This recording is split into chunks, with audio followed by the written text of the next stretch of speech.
Is M S Dhoni a vampire? वो वापस भी नहीं जा सकता, मुझे तो ये दुख होता है बेचारे का, वो तो यूं ही छोड़ के आ गया है भाई। जब 200 किया बस, अब तो इससे आगे कुछ है ही नहीं। अगला मैच, ये तो सारे टुल्ले हैं। So uncapped M S Dhoni खेल रहे हैं, and then Rohit Sharma is playing as an impact player. अब कोई आप बेफिक्र होते हैं, अब जो खेल रहे हैं ना अगली सीरीज में ये बेंच के ऊपर होंगे, आप देखिएगा। ये क्रिकेट ऑन लूप है पाकिस्तान। ये पीएसएल के लिए बहुत ज़्यादा इंपॉर्टेंट है। Hello and welcome to Cricket on Loop. मैं हूँ रोहा Nadeem and we're back with another episode. There's so much to review in this episode. I know मैं हर एपिसोड से इंट्रो में यही कहती हूँ, लेकिन इतना कुछ अभी चल रहा है, इतने मज़े की इस वक्त विंडो बनी हुई है पूरी क्रिकेटिंग वर्ल्ड की कि पाकिस्तान का टूर भी चल रहा है, वाइट बॉल का, न्यूजीलैंड का. So we'll talk about that as well. And of course, the IPL has restarted. So we're in that time of the year where there's so much T20 cricket, T20 fever in India especially. So we'll talk about that as well. And of course, आगे आने वाला जो time है वो Pakistan cricket के लिए कैसा होगा, बिकॉज हमने लास्ट एपिसोड में थोड़ा सा प्रीव्यू करने की कोशिश की थी कि T20 वर्ल्ड कप के लिए what is this new era of T20 format looking like for Pakistan. So थोड़ा सा उसके ऊपर भी रीटच करेंगे. आप लोगों के काफ़ी क्वेश्चंस भी हमें आते हैं, comments आते हैं. So I know there's so much to get into, and we'll quickly loop in Mazhar Arshad, who's back with us. Mazhar, अस्सलाम वालेकुम, welcome back to cricket on loop.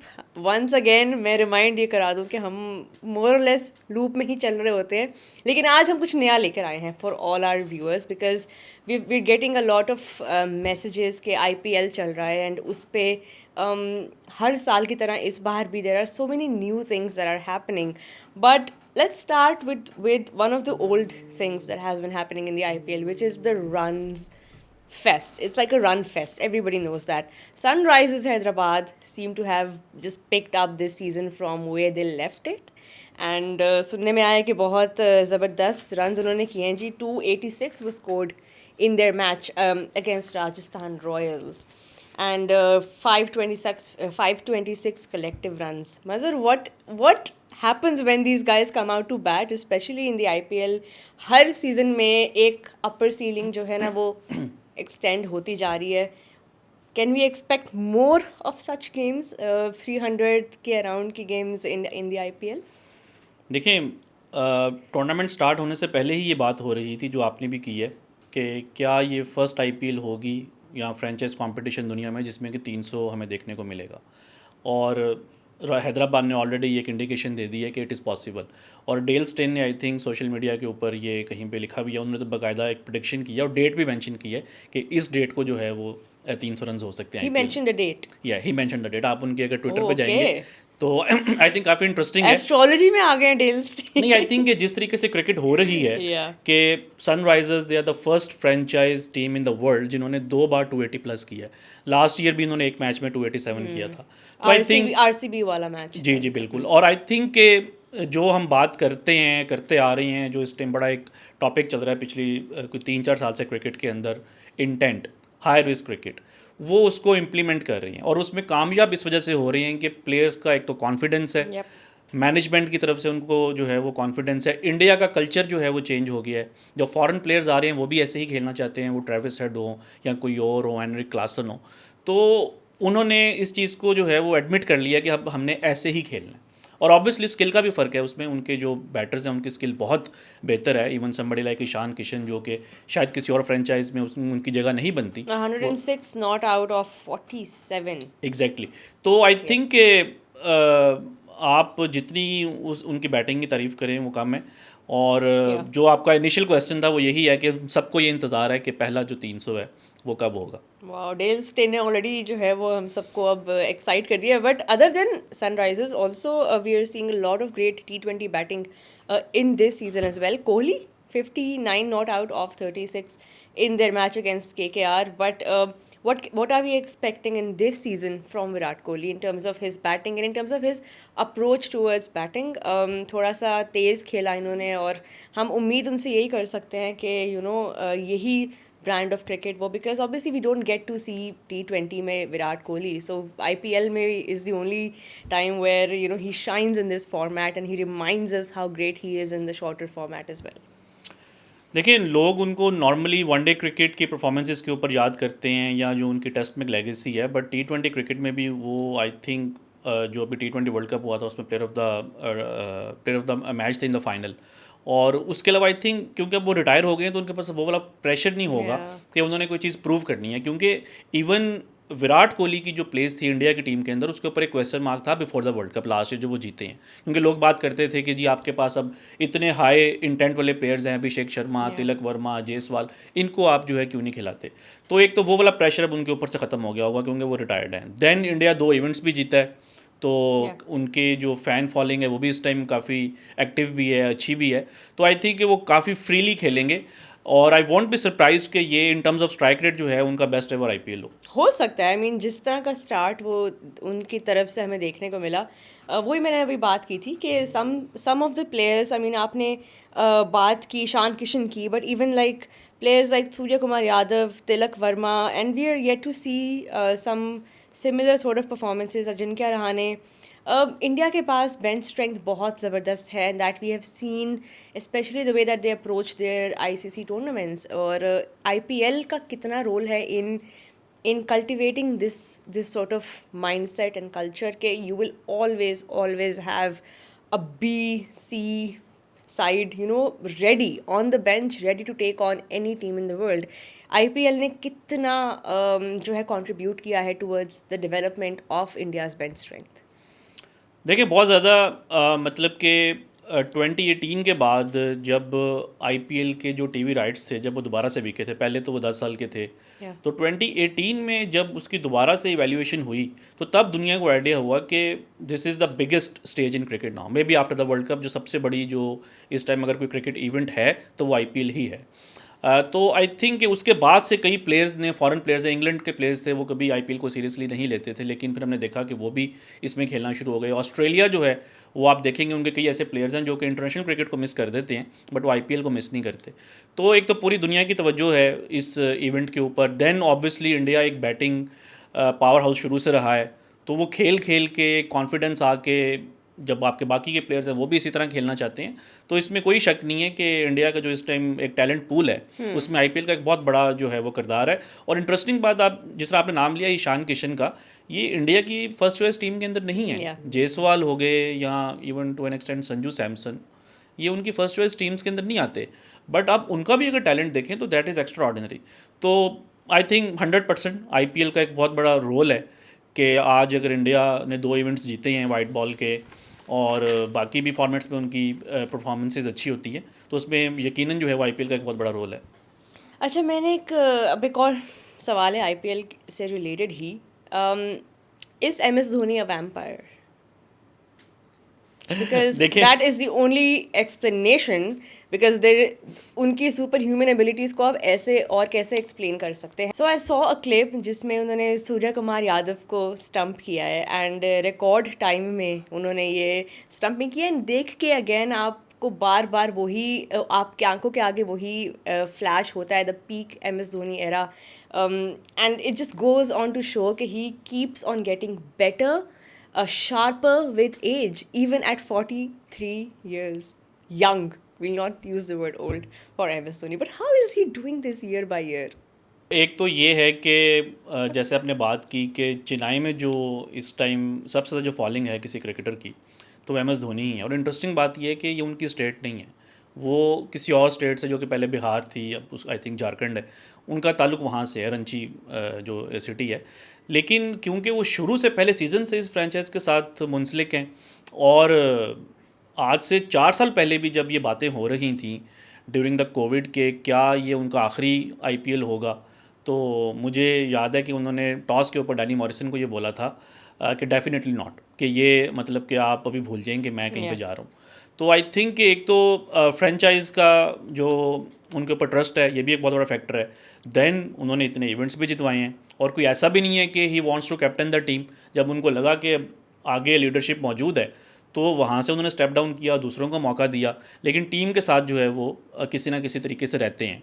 तो आई थिंक कि अभी तो शायद वो एज एक अनकैप्ड प्लेयर के तौर के ऊपर खेल रहे हैं, क्योंकि इसको इस तरह का रूल है कि अगर आपने 5 साल इंडिया के लिए नहीं खेला तो आई थिंक कि CSK की जो आइडेंटिफिकेशन है वो MS धोनी है। और एक एक बहुत बड़ा फैक्टर भी है कि ये उनकी वजह से जो है वो इतनी सक्सेसफुल जो है वो फ्रेंचाइज है, और उसके अंदर धोनी की लीडरशिप का एक बहुत बड़ा रोल है। Acha, a lot of interesting things happening in the IPL. So uncapped MS Dhoni खेल रहे हैं, and then Rohit Sharma is playing as an impact player. Can you tell us about what that means and how what might be the strategy? Because of course हमने last show में भी ये बात की थी कि will Rohit Sharma be playing the next World Cup, and maybe उनकी fitness के ऊपर कोई it's a strategic decision that he's only coming out as a batter. What can you tell us about that? I think काफ़ी interesting call है, और may be fitness ही हो, क्योंकि मुझे याद पड़ता है एक मैच था बेंगलोर के अंदर, सुपर ओवर उसमें 2 बार हुआ था, इंडिया अफगानिस्तान का मैच था। तो उसके अंदर धोनी जो रोहित शर्मा जो हैं वो एक में रिटायर्ड आउट हो गए थे इस वजह से कि ताकि कोई बेहतर रनर आ सके। तो ऑब्वियसली उनकी जो एजिलिटी है वो उतनी अच्छी नहीं है जो कि एक यंगस्टर की होगी। दैट डज नॉट मीन कि ही is not a good player, क्योंकि अभी चैंपियंस ट्रॉफी में भी हमने देखा है कि कोई इस तरह के फिटनेस के इशू सामने तो नहीं आए थे। बट शायद उनका यही हो कि चलो चैंपियंस ट्रॉफी भी खेलते हुए आ रहे हैं, ज़रा बिजी सीजन रहा है, Yeah. तो उनको थोड़ा सा जो है वो रेस्ट मिल जाए। तो ये हो सकती है स्ट्रेटजी। बट आई थिंक कि जो प्लेयर अगर 50 ओवर्स में फील्ड कर सकता है तो वो 20 ओवर्स में भी कर ही सकता है। ये ज़्यादा आई थिंक आपको चीज़ क्लियर होगी आगे जाके टूर्नामेंट में कि क्या वो कंसिस्टेंटली इम्पैक्ट प्लेयर खेलेंगे या जो है वो फील्ड के ऊपर भी हमें दिखाई देंगे। एंड ऑल्सो एक और रिकॉर्ड रोहित शर्मा ने बनाया है, 18 times he has been out on a duck, so that's also a record in IPL history. तीन और तो टोटल 3 प्लेयर्स हैं जो कि 18 टाइम्स डक पे आउट हुए हैं। बट अगेन ऑफ कोर्स वो देखिए इसमें just ये a है bad कि day. एक अनवांटेड रिकॉर्ड है, बट ऑल्सो ये 2 चीज़ें इसमें हाईलाइट होती हैं स्टैट के अंदर। दैट डज नॉट मीन कि he is a bad player. एक तो ये कि लॉन्जिविटी, कि जब आप ऑब्वियसली हर IPL खेलेंगे, हर मैच खेलेंगे, तो आपके डक में आउट होने की चांसेस भी ज़्यादा होंगे।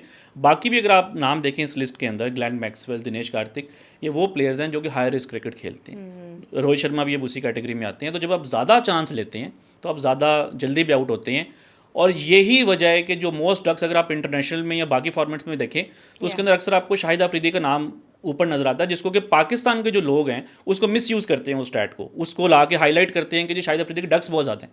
भाई उनकी डक्स इस वजह से ज़्यादा हैं क्योंकि उनके छक्के भी सबसे ज़्यादा थे।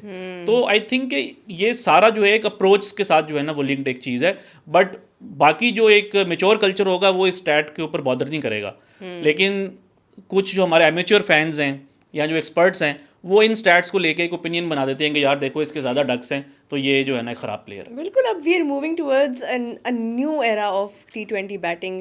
तो उसमें आई थिंक बहुत सारे वर्ड्स हैं जो अब मज़र ऑब्सोलीट हो जाने चाहिए, राइट? लाइक इवन हम जब एवरेजेस की बात करते हैं, specially when we are linking these things to high risk players and impact players, so some of these terminologies I feel like should become obsolete because they no longer have any relevance. देखिए मुझे यहाँ से याद आ रहा है कि world cup 23 के बाद एक स्टैट बहुत ज़्यादा सर्कुलेट किया था जिसके अंदर लोगों ने डिस्कस किया था most runs considered bye bowlers in a world cup. उसके अंदर हारिस रऊफ फॉर पाकिस्तान ऐसे के खतरनाक स्टैट्स आप ही सर्कुलेट करते हैं, आपने तो नहीं किया? नहीं मैंने नहीं किया था, मैं तो बल्कि इसके अगेंस्ट हूँ।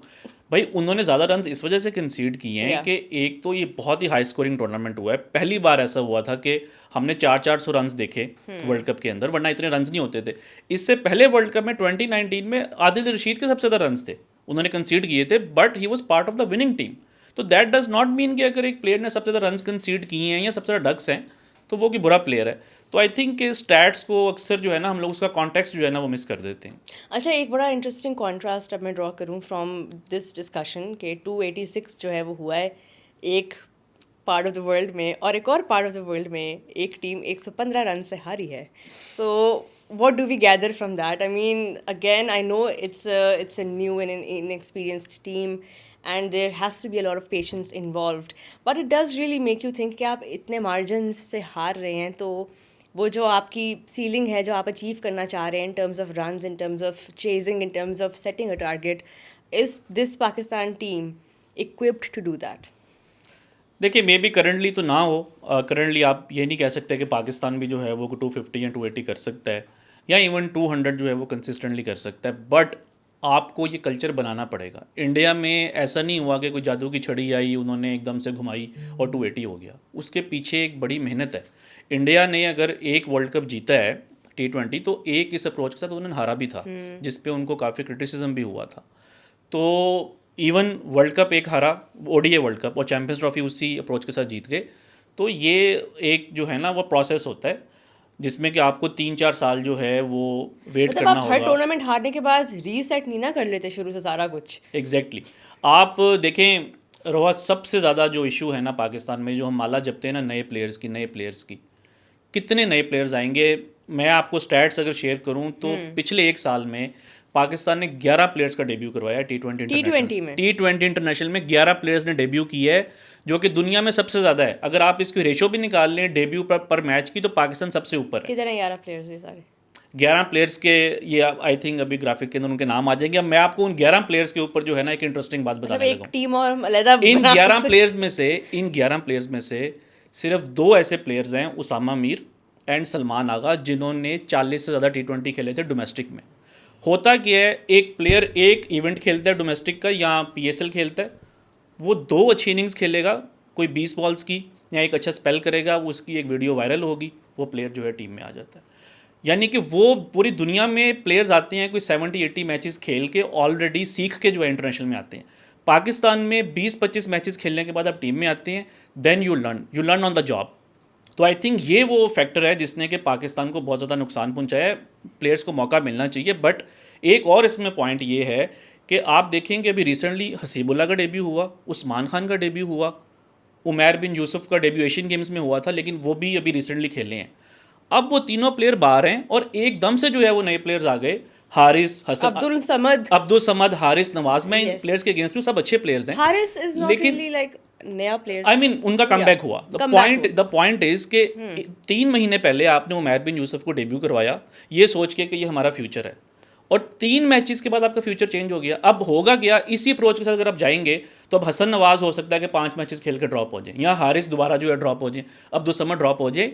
जब आप किसी को लेकर आ रहे हैं एक बार, तो उसको थोड़ा लंबा खिलाएं, और रैंडम डेब्यूज़ नहीं होने चाहिए। एक तो पहले, और एक पॉइंट आपने भी शायद ऑब्जर्व किया हो कि पाकिस्तान में नेशनल T20 और इंटरनेशनल क्रिकेट, उसके दरमियान एक चीज़ है जिसको कि लोग मिस कर रहे हैं, PSL।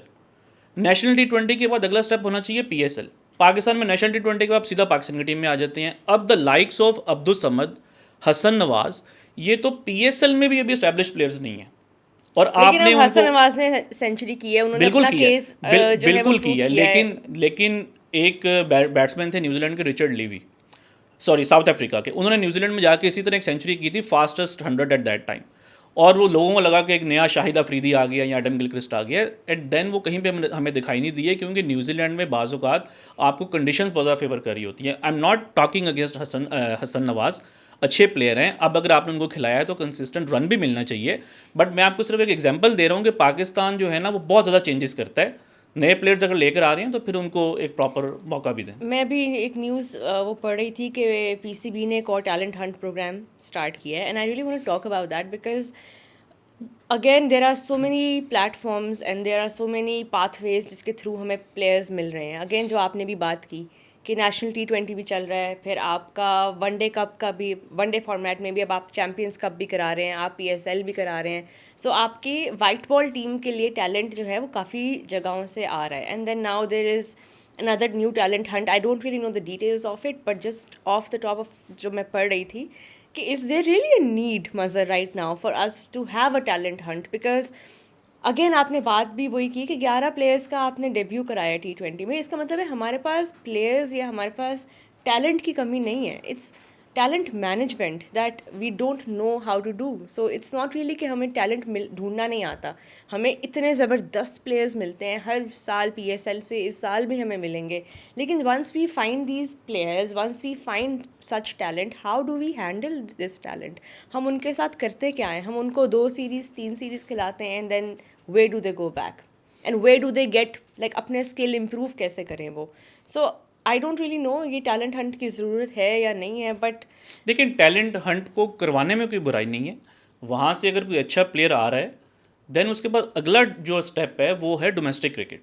ठीक है, आपने एक अच्छे प्लेयर को आइडेंटिफाई किया, अब उसको आप डोमेस्टिक में खिलाएं, वहाँ से वो PSL में आएगा, वहाँ से कोई लो की T20 आइज में आएगा। ये नहीं है कि आपने एक प्लेयर को देखा और उसको टिकटॉक के ऊपर देख के आपने उसको सीधा पाकिस्तान में खिला दिया, या ट्विटर के ऊपर एक उसकी वीडियो वायरल हो गई, या 2-4 अकाउंट्स ने किसी प्लेयर के ऊपर ट्वीट्स कर दिए। Abdul Samad, I mean he might become a very good player, but currently आप मुझे बताएंगे किस बेसिस के ऊपर जो है वो पाकिस्तान की टीम में खेल रही हैं, वो प्लेयर जो कि पीएसएल में भी नहीं है, और इवन नेशनल T20 के ऊपर जो है कोई इतनी एक्स्ट्रा ऑर्डिनरी उनकी परफॉर्मेंसेज नहीं थी कि आप उनको सीधा पाकिस्तान ही खिला दें। तो आई थिंक थोड़ा सा हम ना बहुत जल्दी, हम बहुत ज़्यादा रिएक्शनरी हैं। ये जो लास्ट 3-4 दिन गए हैं ना, ये पाकिस्तान के क्रिकेट को एक कंप्लीट वे में ना, परफेक्ट वे में सम अप करते हैं। जब 200 किया, बस अब तो इससे आगे कुछ है ही नहीं। अब हमने वर्ल्ड कप भी जीत जाना, इसी टीम के साथ हमें प्लेयर मिल गया जो 44 बॉल्स के ऊपर सेंचुरी कर सकता है। अगला मैच, ये तो सारे टुल्ले हैं, ये तो रन ही नहीं कर सकते, ये तो फास्ट बॉलिंग को नहीं खेल सकते, अब क्या जी बाबर और रिजवान को वापस लेकर आओ। तो आई थिंक इतना ज़्यादा रिएक्शन और इतना क्विक रिएक्शन है पाकिस्तान में, और मतलब कि ये किसी हद तक आपकी सिस्टम के अंदर भी है। ऐसा नहीं है कि सिर्फ फैंस ऐसे करते हैं, जो डिसीजन मेकर्स हैं वो भी ऐसे ही करते हैं। जैसे मैंने आपको एग्जांपल दिया, मुझे लॉजिकल इस बात का आंसर दे दें कि उमैर बिन यूसुफ अगर दिसंबर के अंदर आपका ओपनर था तो अब वो कहाँ पे गया है? उस्मान खान 1 साल से आप उसको कैरी कर रहे हैं और वो टॉप ऑर्डर बैटर है, उसकी 4 सेंचुरीज हैं T20 क्रिकेट के अंदर, आपने उसको खिलाया, अब वो बेंच पे बैठा हुआ है और नए प्लेयर्स आके जो है वो वापस भी नहीं जा सकता। मुझे तो ये दुख होता है बेचारे का, वो तो यूं ही छोड़ के आ गया है भाई। नहीं, आपने जितना गुस्से से कहा, कसम मुझे से लग कौन इस 2025 में और 2024 में मुझे यूं लग ही रहा है छोड़ कि के पाकिस्तान उस्मान आता खान है। से ज़्यादा आपको जो है ना वो दुबई की याद। वीज़ा नहीं लग रहे लोगों के बेचारे का। खैर एनीवे, सही बात है। नहीं, आई एग्री विद दैट कि प्लेयर्स बैठे हुए हैं बेंच पे, आई थिंक वो बैठे ही रहेंगे फॉर अ व्हाइल। अब कोई आप बेफिक्र होते हैं, अब जो खेल रहे हैं ना अगली सीरीज में ये बेंच के ऊपर हो, आप देखिएगा, ये क्रिकेट ऑन लूप है पाकिस्तान। ज़बरदस्त। बट अब ओडीआई भी आ रहे हैं मज़र, आगे 3। आई डोंट नो क्या देखिए वनडेज के बारे में अब हम क्या बात करें। ODI Like, I don't series के know. ऊपर जो है ना, देखें पाकिस्तान में इस टाइम एक बहुत बड़ी फैन बेस है बाबर की और रिजवान की, जिसको हम डिनाई नहीं कर सकते, and people want them back in T20 cricket. अब एक ये न्यूज़ आ रही है कि जो पाकिस्तान और बांग्लादेश के जो 3 वनडेज थे, जो कि शायद फैसलाबाद में हाँ। होने हैं आफ्टर पीएसएल, उनको ख़त्म कर रही हैं और उसकी जगह T20s होंगे। T20s हो रहे हैं। अब 5 T20s वो हो रही हैं, फिर सुना बांग्लादेश में जो पाकिस्तान ने जाना जुलाई में, वो भी T20s हैं। उसके बाद भी आगे जो है वो कोई इतनी ज़्यादा वनडे क्रिकेट नहीं है, हर चीज़ T20 क्रिकेट है, क्योंकि आगे T20 वर्ल्ड कप है।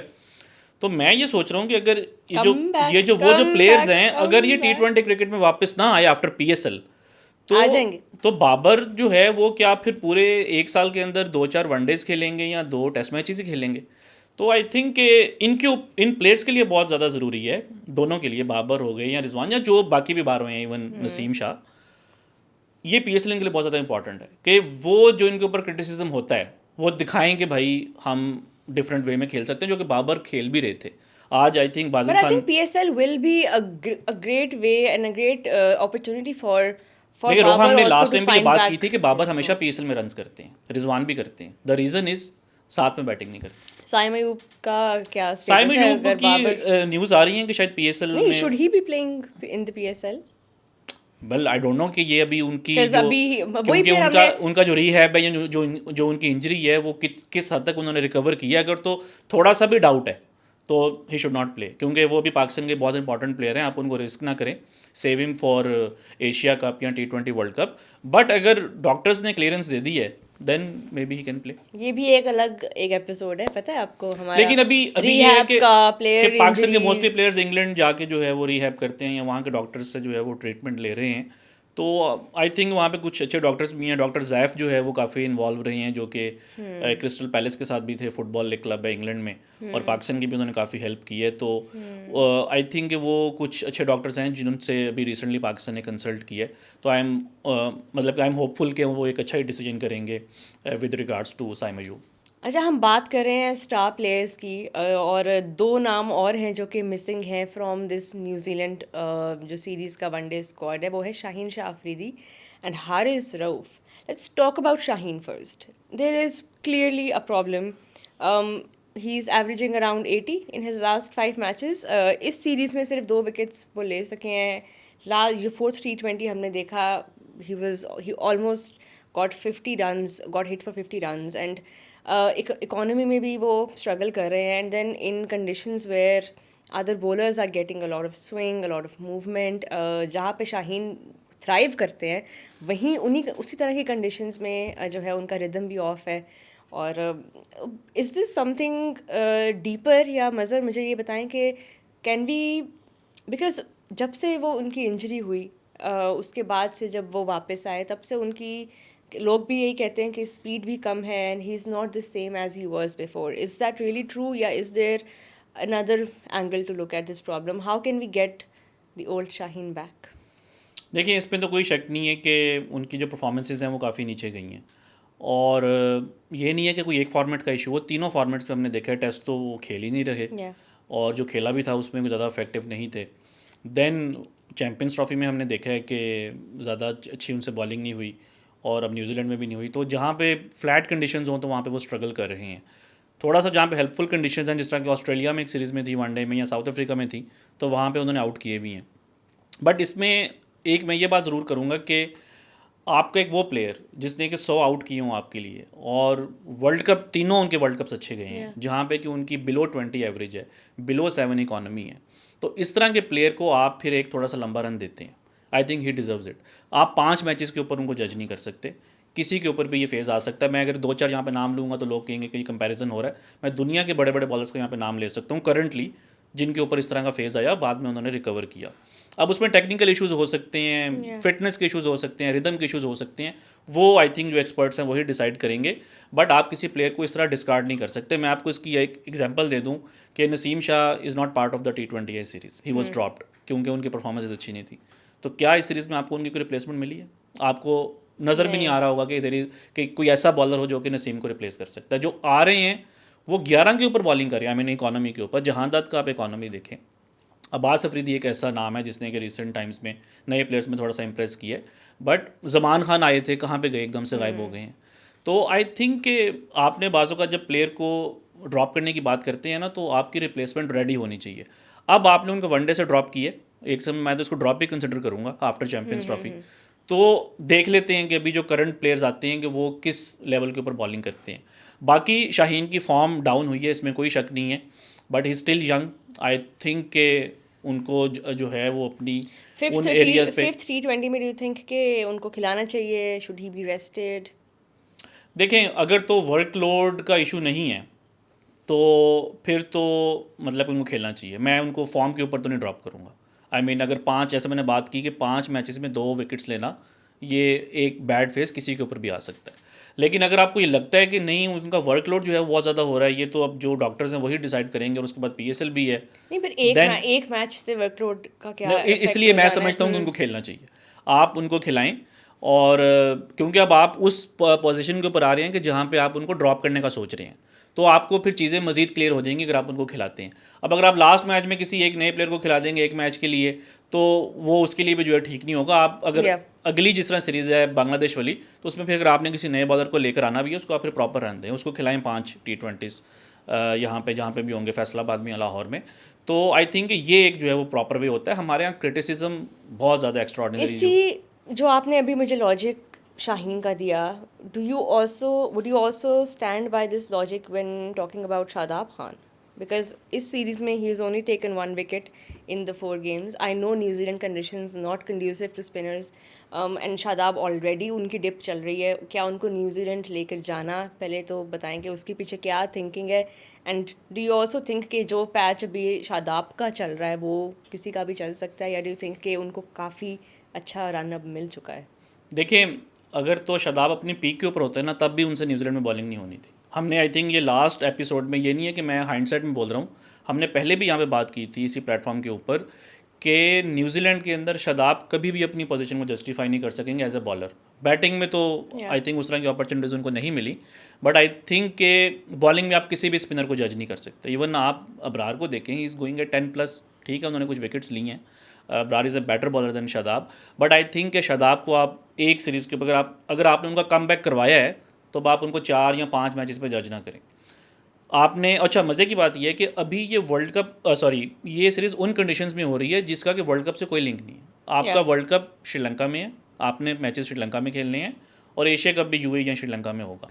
तो आई थिंक उसमें ज़्यादा बेहतर होगा कि आप जो बांग्लादेश की सीरीज़ है, या जो उसके बाद वेस्ट इंडीज़ की सीरीज़ है, जहाँ पे मोरलेस पाकिस्तान या सब कॉन्टिनेंट जैसी कंडीशंस होती हैं, वहाँ पे जो है आप अपने प्लेयर्स को जो है वो जज करें। 4-5 matches is too early.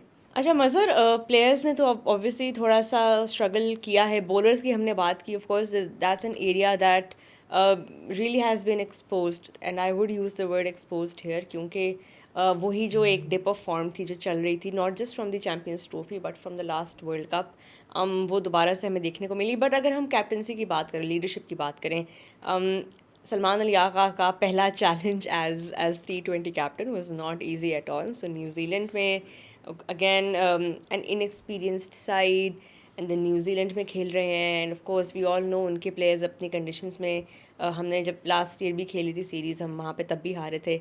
But there have been positives when it comes to Salman Ali Agha, not just as a captain but also as a utility player.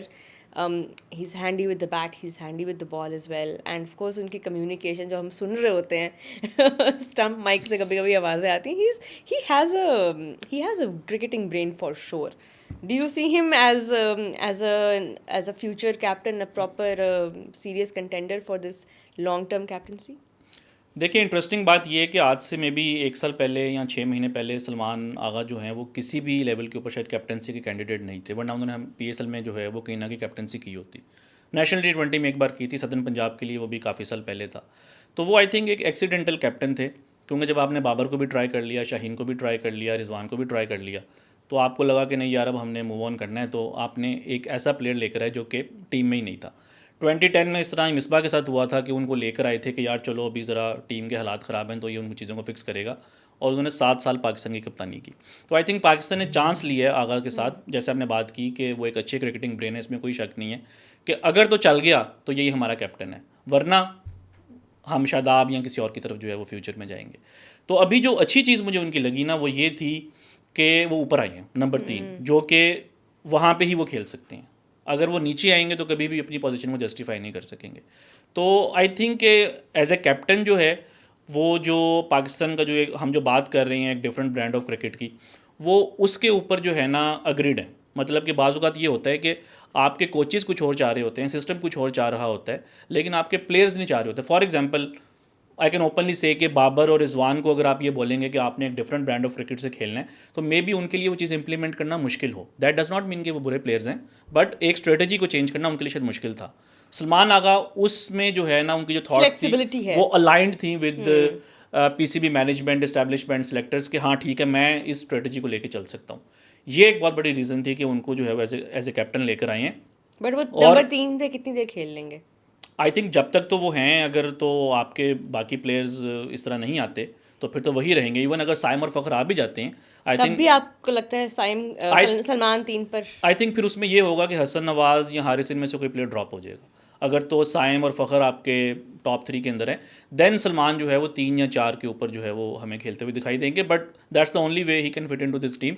But उनके आई थिंक कुछ decision अच्छे थे, कुछ ख़राब भी थे, जिस तरह पावर प्ले में स्पिनर्स को बॉलिंग में लगाना. बट आप ये भी अनफेयर होगा उनके ऊपर कि हम उनको 1 या 2 सीरीज़ के ऊपर जज करें. तो आई थिंक कि जिस तरह प्लेयर्स को एक लंबा रन मिलना चाहिए, कैप्टन को भी but I agree with you कि we need to see more of Salman as a captain, and in the recent past I think जितने भी प्लेयर्स ने पाकिस्तान को कैप्टन किया है वो PSL में भी कप्तानी कर चुके हमें नज़र आए. रिजवान की, शाहीन की हम बात कर लें, बाबर की बात कर लें, बट आपको लगता है कि सलमान को PSL में हम देख सकते हैं as a captain for Islamabad और फॉर एनी अदर फ्रेंचाइज? देखिए, कैप्टन तो शादाब ने भी PSL जितवाया है, तो मेरा नहीं ख्याल कि वो इस्लामाबाद यूनाइटेड को इसमें चेंज करेगा. बट इस्लामाबाद यूनाइटेड में भी Salman Agha is part of their leadership group. हर टीम के अंदर बेशक कैप्टन कोई भी हो, लेकिन आपके लीडरशिप ग्रुप के अंदर 3-4 इंपॉर्टेंट प्लेयर्स होते हैं.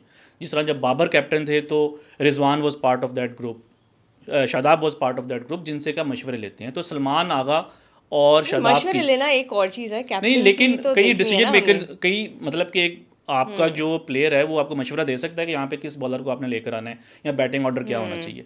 तो सलमान और शादाब की ये अच्छी बात है कि ये दोनों की जो अप्रोच है ना वो मॉडर्न डे क्रिकेट वाली है.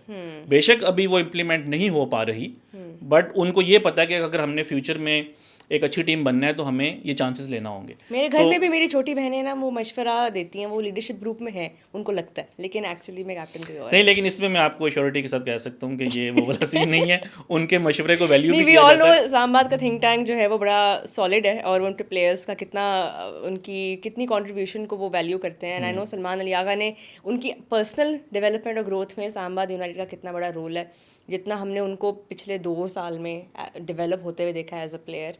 एंड अगेन उन्होंने बैटिंग में भी अपने आप को वो रूम दिया है, और अब हमने उनको T20 में देखा है कि आपने जिस तरह कहा 3 पे वो आ रहे हैं, तो वो कॉन्फिडेंस उनमें लाजमी उनमें ज़रूर है। एंड इट्स ग्रेट टू सी के वी आर, जितने भी आपने डेब्यूज़ हमें अभी याद कराए हैं वो भी आपको लिस्ट अभी नज़र देखिए आप आएगी उसमें देखेंगे हमारे उसमें। सलमान अगर ने काफ़ी सारे T20s वही खेले ना, हुए दो थे, प्ले यानी कि सलमान और उसामा मीर वर दी ओनली 2 प्लेयर्स जो कि 40 plus more than matches 40 T20s खेल कर आई हैं। खेले। और देखें डेवलपमेंट के साथ साथ ना आपका एक रोल भी होता है। आप अभी अभी हम बात कर रहे हैं कि जो सलमान आगा ने बड़ी अच्छी इनिंग्स खेली हैं, डेवलप हो गई हैं, आप इसी सलमान आगा को दोबारा 6 या 7 पे कर दें, वो सारी डेवलपमेंट खत्म हो जाएगी। वो प्लीज डेवलपमेंट आइडियाज ना इस देइए, वजह से नज़र आ सुन रही है लेगा कि कोई। वो एक आइडियल बैटिंग पोजीशन के ऊपर बैटिंग कर रहे हैं, जो कि उनकी बनती भी है। इस्लामाबाद में वहाँ पे भी उन्होंने ऐसे ही किया, और आप देखें पाकिस्तान की टीम में जैसे ही वो 3 के ऊपर आए रन होना शुरू हो गए। तो I think he is a good cricketer. और आई थिंक हमें जिंक्स नहीं करना चाहिए, तो हम यहाँ पर अब रैप अप करते हैं, वरना हम बिल्कुल जिस प्लेयर के बारे में ज़्यादा बात करें चाहे वो जिंक्स होने लग जाता है। Mazhar, thank you so much for joining us, thank you आप लोगों का for watching cricket on loop. We will be back with more, hopefully last T20 में Pakistan team will give us some positives to talk about. Until then, of course, this is Rohan Nadeem. I'm joined by Mazhar Arshad, and this was another episode of Cricket on Loop. Thank you for watching.